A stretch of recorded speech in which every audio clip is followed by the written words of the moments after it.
swing and a drive. Right field and deep. Back goes Aquino. It's got a chance. Gone. Get out the tape measure. Long gone. Fly the W! Cubs fans, it's time to fly the W with Dustin Rhodes and Paul Crawly Jean.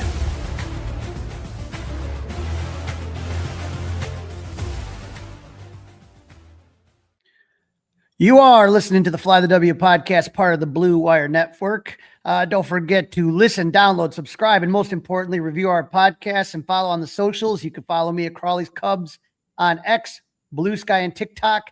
Crawly's Clubhouse on Facebook, Instagram, YouTube, and Threads. You can email us at crawlysclubhouse@gmail.com. I am happy to have on Bradley Woodrum from Baseball Prospectus. And Bradley, the reason I got you on, we got to talk World Baseball Classic. All right, I'm excited. And so, I mean, this idea of the World Baseball Classic, I remember it being around years and years ago. I remember Derek Lee playing in it. I remember, it just kind of got bigger and bigger, but it really hit a fever pitch, pardon the pun, but the last World Baseball Classic, 2003, USA versus Japan, Trout versus Ohtani.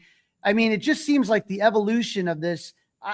I was a skeptic when they started. I'm like, this is dumb. Yeah. Who's going to do this? It really seems to have caught fire between, amongst the fans and the players. Yeah, I think this is an interesting tournament. International sports tournaments are a big deal across a lot of different sports throughout the world. We don't have as much of that enthusiasm here in America. And I think part of that is because we really only have two neighbors. But in a lot of other places and a lot of other countries, international soccer tournaments, international cricket tournaments, they're a big deal. And seeing this last World Baseball Classic go down so well, I think has really helped start to ignite and help the American audience understand what makes international tournaments so fun. And I really love the World Baseball Classic. I've loved it for many years. I have full disclosure, I worked for the Miami Marlins for 7 years, and they are now hosting a lot of the tournament. The final stages of the tournament are all going to be in Lone Depot Park down in Miami, which is super exciting because it's just an absolutely raucous atmosphere. It's an international community there. And so I think we're going to see even more excitement coming into this season's World Baseball Classic. It's just an absolute blast. And Team USA stepping it up, getting their studs and superstars all up and down that roster is going to make a game-changing experience for a lot of Team USA fans because years past, Team USA has it's had some iffy pitching. It's had some lineups that could have been optimized or improved with some more all-star caliber players who chose to sit out. But this year is going to be a really exciting year for USA fans. It's going to be an exciting year for baseball fans. Just about every team has a recognizable name on the roster and in the coaching staff more than likely too. I think the one exception might be Brazil, where it's kind of a little bit harder to see a name you might know. But for most part, every one of those teams is pretty exciting to watch, and I think it's going to be a great tournament. So explain to everybody what the tournament format, what the pool play is, because we start, the World Baseball Classic starts here in the United States would be what, really early morning, or late night, Thursday night, and then early morning Friday in Tokyo? Yeah, I think the absolute first game is going to be Wednesday night, and then, early morning the following day, and then in the evenings. So I think that's Pool C kicks off first on March 5th. And then it's going to be fast and furious with a lot of games during pool play. After the pool play is done, it does pare down to basically 2 games a day and then eventually 1 game a day. But the pool play is really important. It's very exciting. There's typically only 2-ish teams that are really, really good in each pool. But the teams on the bottom are fighting to stay in the World Baseball Classic. So last World Baseball Classic, the Czech team, the darling sweetheart team that just had no business being in the tournament, was able to actually stave off the qualifiers. They were able to be successful enough so that they could actually preserve their spot for the next World Baseball Classic, which was a huge win for a nation that never had gotten into the World Baseball Classic before and really doesn't have a professional league for baseball. So there's always something at stake in any one of those games. When you do see something like, Australia versus Team Japan. Japan is one of the best teams. Team Australia is very much mixed in terms of their talent level. Those matchups really do matter. The run differentials matter. The players care about it. But also, if you can eke out a win, if you can beat one of these giants, those games can really change the fortune of that team heading into the next World Baseball Classic. It creates certainty. It means you don't have to do these qualifier rounds, which are really hard to recruit players for, especially if you're pulling from non-professional ranks. And it makes life a lot easier for that team to actually get back into that tournament. So I love every game, but I would encourage fans, don't be ashamed of microdosing. World Baseball Classic is going to be a lot of games during pool play. Each pool is going to send two teams to the next round. And so the bottom team is definitely out of the tournament for next year unless they re-qualify. But the top 4 teams get a return. The top 2 teams get to advance. And so typically, if you look at those different pools, each pool has 2 teams that are probably going to pass through. Canada and Puerto Rico are extremely strong. Cuba is typically pretty good, but it's not looking at the strongest it's been. The United States and Mexico are pretty much shoes in to make it to the next round. Italy has a really good team as well. Pool C and D are super interesting. Japan and Korea historically have been dominant in that space. Chinese Taipei is actually ranked number 2 in the world right now. It is an exceptionally good team. They just won the gold medal last year. And so they are an exceptionally good team relative to their history, but also potentially relative to this tournament. It'll be very interesting to see how it looks when you do start to have the top tier pro team players start to fill out these rosters. Samurai Japan typically does have, that's the name of their international team. That they call it Samurai Japan in part because they're cool enough and they can do it. They've won this tournament 3 times. They always send their absolute best. This is a country where international tournaments is really a point of pride. It is a real big cultural touchstone. So you do see the best Japanese players every WBC fill out that roster. And so Team USA finally responding has been exciting, but this is going to be an interesting Pool C. Pool D is also a really, really tough one. Venezuela, Dominican Republic tend to be 2 of the best teams in the tournament, but the Netherlands are also bringing a very, very good team as they typically do, and a real wild card team. Because of that, Team Israel actually looks a little weaker than in years past, but it still has a lot of major league players on it. So it is a team that can also be dangerous. Nicaragua is a team that made it in through the qualifiers, and they are going to have a tough time. But if they can eke out 1 or 2 wins, they could see themselves return to this pool next year. And you never know. You can make it to the quarterfinals. It is baseball. It's baseball, baby. Anything can happen in a given game. And so it's fun. We saw a semi-pro, I think it was like a dentist in the daytime, Czech Republic pitcher strikeout Shohei Ohtani. Anything's possible. So it's the beauty of the tournament. It's putting all the cards on the table and letting it all fall where it may. And so what you're taking a look here is that when you're talking about Pool A, the team that finishes in first in Pool A takes on the runner-up in Team B in the next round, and vice versa. And then it's, same with C and D. So you get some interesting things. But what I love, and you were talking about the fans, you have it. It's being played in different places. So yes. Pool C is in Tokyo, Japan, and then you got Puerto Rico. And that's going to be amazing. Yeah. I just can't imagine that. And then Pool B is in Houston, Texas. And as you said, Pool D is in Miami, where Lone Depot Park is. And if you have the fans that really show up for that, it is just really just crazy. Yeah. They bring instruments. They have their own sections. The flags are everywhere. It is really a different kind of baseball crowd than maybe the people from the United States are used to. Yes, and it's a different baseball atmosphere. That's one of the things I love. I've studied international baseball a lot. It was one of the privileges I had when I was working with the Marlins. I actually did a lot of research in Asian baseball as well as international baseball in the Dominican and internationally there. So it is one of those where the culture of baseball, the culture of fandom is so different in each one of these countries. There are unique songs for all the batters in Japan. There is extreme loud party atmosphere in a lot of Latin American baseball countries. And they bring that to the stadium and they bring that energy to these games. And so you get tastes of the flavors of baseball, but you also see like the different stratagems that are deployed by these different leagues. You'll see Japan is much more ball in play, small ball oriented baseball. They're happy to win 1-0. They don't care about necessarily hitting all the home runs. They do have some serious home run hitters on their team, but it is also a byproduct of the league that they play in. So I think you're going to see little bits of different elements of all these different sports kind of combining, which is really fun. Korea has long had a lot of like touch and feel kind of pitchers. Hyun-Jin Ryu, who I think a lot of Dodgers and Blue Jays fans will recognize the name Hyun-Jin Ryu. He is actually going to be pitching as well, and he is still around. He's still going strong. He's a left-handed soft tossing pitcher. Alexi Ramirez, former shortstop for the Chicago White Sox, is on the Cuba roster. And so, he's 44 years old, I think. So he may not be a starter for them, but it's fun because you see names you recognize, you see blasts from the past. You'll see this kind of stuff too if you watch international baseball, whether it's the Liga Dominica in the off season during in the Dominican Republic, or whether you're watching Japanese or NPB, KBO, CPBL baseball out in East Asia. You'll see a lot of names you recognize who, after their years in America, will go spend twilight years either in their home country, or if they're an American, collecting a paycheck while they're still competitive in that league environment. And so it's been really fun to follow those leagues. And now they're all kind of coming together, bringing their culture and their different attempts or styles of baseball to the tournament. And to what you were saying, it's just the amount of all-stars playing in here from all the different countries. It's just, obviously the U.S. has 15, has the most, but, Dominican Republic 8, Mexico 4, Venezuela 4, Japan 3, Puerto Rico 1, Great Britain 1.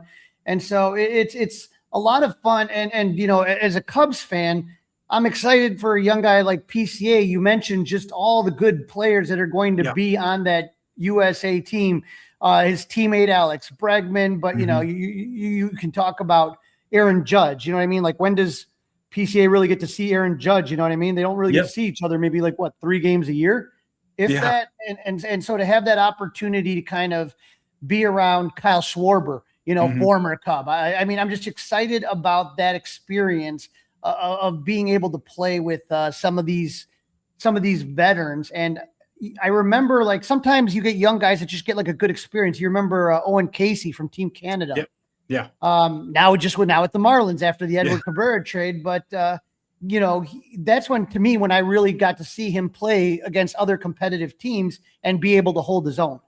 Yeah. And so Miguel Amaya is going to be a featured player for Team Panama. He is going to be splitting time for the Cubs, but with Panama, he's one of their best players. And so you get to see some of your players that you may not normally notice in the minor leagues or on the fringes of your roster, and they get to feature in these international teams in a way that's really, really cool. And also great experience for them, a great way to put the pressure on themselves and see, can they rise to the occasion? Can they actually be a team leader when there is nobody behind them, essentially? So I think it's a really great tournament for development, but also for the fans as well. I know that there are a lot of concerns about injuries and the risk of throwing high leverage, meaningful games during spring training period of time. I'll be honest, as somebody who worked for a club, spring training is just full of injuries, and the offseason has injuries too. And so I would rather have a spring training warm-up space that is competitive, that is a little more adrenaline filled, because it does better simulate the actual game situation. A lot of studies do suggest that there isn't a necessarily extremely elevated injury risk with the World Baseball Classic, at least when it comes to pitching. There's also extreme limits put on how many pitches the pitchers can throw, the amount of rest that they get between outings, because that is one of the other difficult things, is that the culture around pitcher preservation and pitch counts is different in each country. Japan specifically is one that will let pitchers go for much longer outings than we will typically do in the U.S. That's changing over the recent years, but still it is a culture where, going over 100 pitches is very rare for us.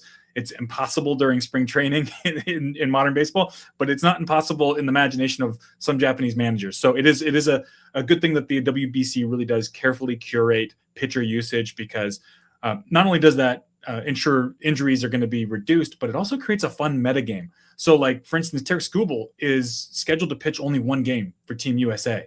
That's unfortunate, especially since that one game is going to be against Great Britain, which has some good players. There are a lot of players from the Bahamas who fill in the Great Britain roster. Great Britain itself, England itself, does not actually produce a lot of baseball talent. Michael Peterson, I think, is one of the very few major leaguers to actually be born in Great Britain. Oh, there we go. Yes. But there is an advantage to having a Cy Young caliber guy go against a lineup that is going to be a lot more mixed, because the reality is that he's going to help alleviate the pitch count limitations for the next pitchers. And so while Jazz Chisholm, I love Jazz. Jazz is one of my favorites. He's a great dude. He probably is overmatched against Tarek Skubal if he's the number 4 hitter for them, which he probably would be. Left on left, it's not a great matchup for him. But that pitch count limitation creates a metagame that the managers have to work around. And so another fun thing too is a lot of these coaching staffs are filled with recognizable names and former superstars getting their first or maybe occasional side chance to manage a club. And so I'm always having fun just to see in the dugout, like, hey, I recognize that guy from 10 years ago. So yeah, it's going to be really fun. And former Cubs manager and World Series hero David Ross is even on the American staff. You got Mark DeRosa, a bunch of guys that are going to be there. Speaking of the Cubs in 2000, I distinctly remember when the Cubs played in Japan. There's been international play forever in baseball. It hasn't gone around, but that 2000 series, and then this last year when they started the season in Japan, and it was just so amazing to see. Seiya Suzuki and Shota Imanaga, but also Yamamoto and Shohei Ohtani. When you look at Team Japan, I think that's one that's just kind of exciting because as people, like you said, you're not going to know everybody from every team. Like you're not going to know everyone from Chinese Taipei, but with Team Japan, now these guys have become so recognizable. Ohtani and Seiya and Yoshinobu Yamamoto, and you got a couple new guys that are going to be playing their first year. In MLB, like Murakami Montaca. And so I'm just sitting here saying to myself, it's fun. And I got to say, if I was to ever go to a World Baseball Classic game, I'd want to go in Miami. I want to get the vibe. I want to get, just looking at that pool right there, the Venezuela versus Dominican, and just kind of the party atmosphere. But when you take a look at these teams like Venezuela and the Dominican, like they just put World Baseball Classic, just put guys on there. But it's like they have way bigger roster. Salvador Perez, Ronald Acuna Jr., Jackson Churio, former Cub Wilson Contreras on Team Venezuela. And then you take a look at the Dominicans. It's like, good Lord, Vladdy Guerrero, Julio Rodriguez, Juan Soto, Fernando Tatis. I mean, can you imagine? I mean, that's just going to be – that game is just absolutely going to be ridiculous. Yeah, the Dominican and Venezuela rosters are hard to distinguish from an all-star roster in any given year. They are just loaded with talent. I think the pitching is a bit lighter on both those rosters, but it is still just that lineup is just going to outscore any flaws they might have in pitching. So when those two face off, it is just going to be Titans battling in the sky. It is going to be really fun baseball. So I'm super excited about all those matchups, and the crowd is nuts. It goes crazy when you get those Latin American teams in such a diverse city like Miami. It's really fun. It's one of my biggest regrets about not living in South Florida anymore is not being able to go to those games. But it is an absolute incredible atmosphere, even from the television. It's rocking your TV set. So I'm very much looking forward to those matchups. I got to tell you, disappointed that they wouldn't make any kind of exception for Javi Baez to be back with Team Puerto Rico. Yeah. Are they dyeing their hair blonde again? Everything I've heard is yes. And I've seen some guys in spring training already with their blonde hair. So I think it's happening. The insurance issues that prevented some of these teams from being as good as they were is really frustrating, very disappointing. It's definitely not a fan-oriented mindset. This is a multi-billion-dollar industry. I can't believe they couldn't find a way to work that out. But at the same time, I do think that Puerto Rico is putting together a team that's going to be competitive. It's going to be not as good as it could have been. But I'm excited that I think that they are still going to have they're going to be in games. They're going to be competitive. And so you never know. They could surprise their way in. They were runner-ups 2 of the last championships. So this is a team that can be the best of the best. I think they've been limited, but they're not alone in getting limited. I think some of the other teams had issues. I mean, obviously, like Shohei's not even pitching for Japan. There are other limitations, like Team USA not being able to play its full pitching staff the entire outings. But it's still going to be, I think, a really competitive game for Puerto Rico anyway.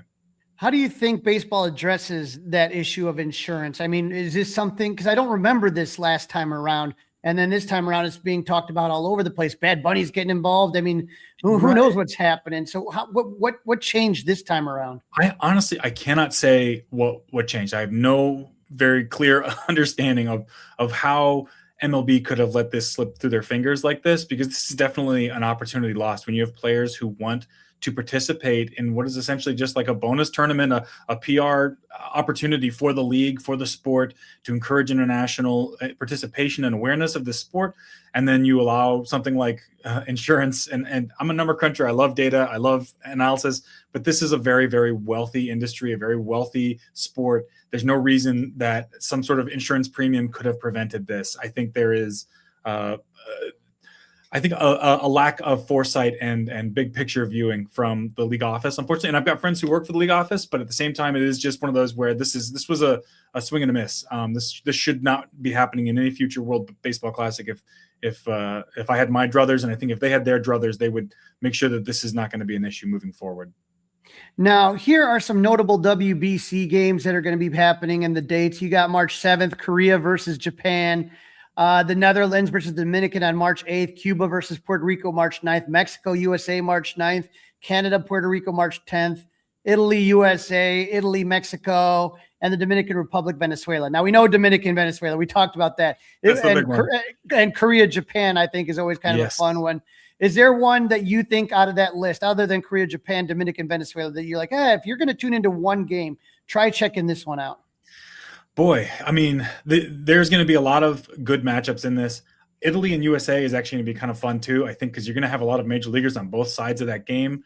Italy doesn't have maybe the pitching to keep up with the USA, but I'm not sure who's going to be pitching for the US in that game. So it could be a bit more of an even match. I think because of cultural context, Mexico versus USA could be a pretty charged game.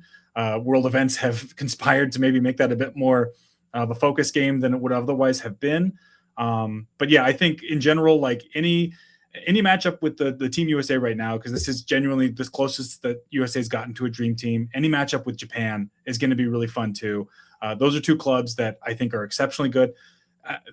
The Chinese Taipei team does not have a lot of recognizable names, but it is also a very, very interesting team. It is one that I would love to see, just for the simple fact of like so some of these are obviously major leaguers. Yu Chang and Tzu Wei Lin and Stuart Fairchild, I believe, is not a major leaguer yet, or did he already make it to the majors? I can't remember. But Hao Yu Lee, these are legit major league quality players, and they are just the tip of the iceberg on that team. There are players in Chinese Taipei in the Taiwanese Baseball League, the CPBL, that are throwing harder than ever. They seem to be embracing analytics and a bit stronger than some of the other Asian leagues. And so it is fun to see kind of what is coming out of that as they sort of pursue sort of a drive-lineification of their pitching development. And so I'm excited to see all of those games.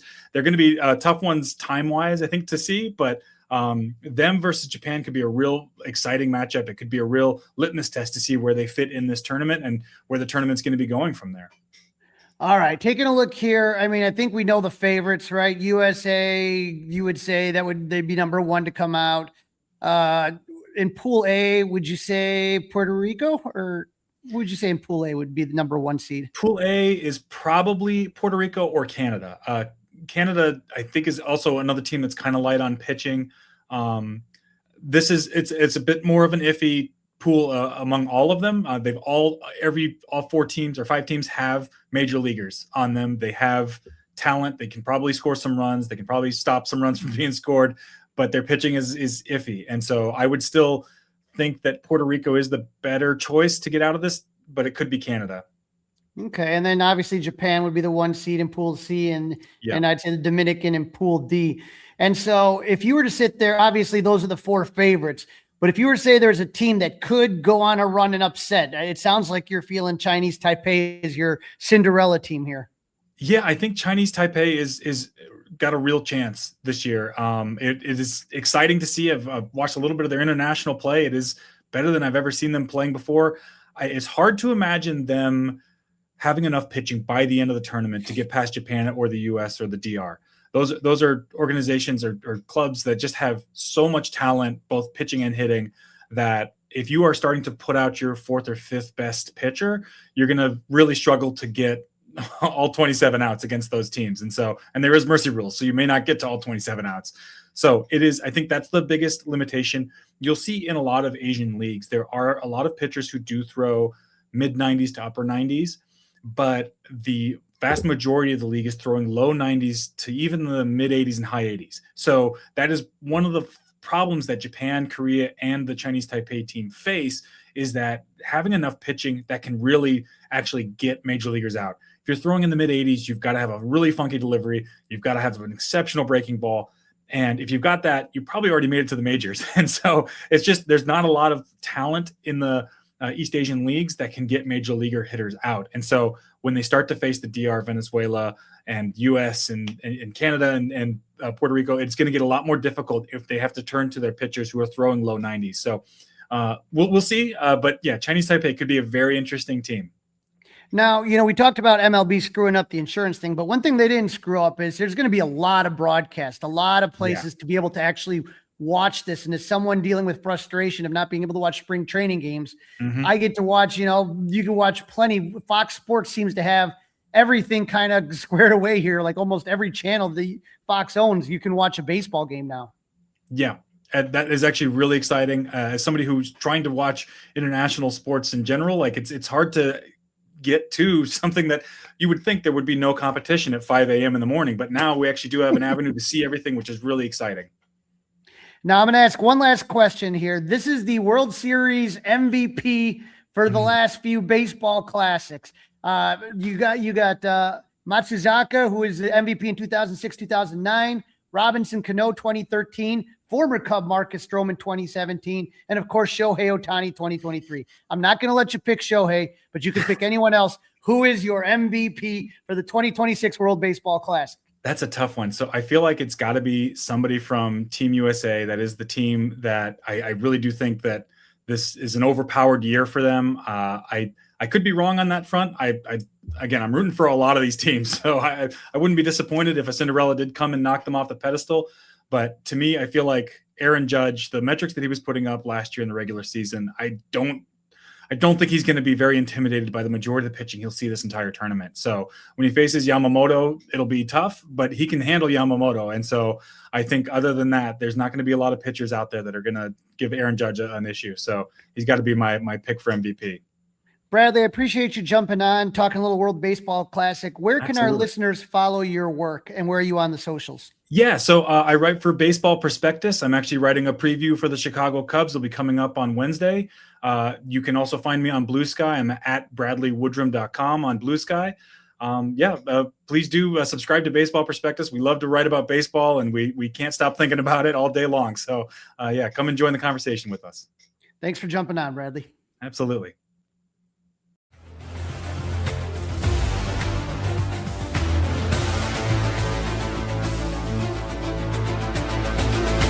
It's all over.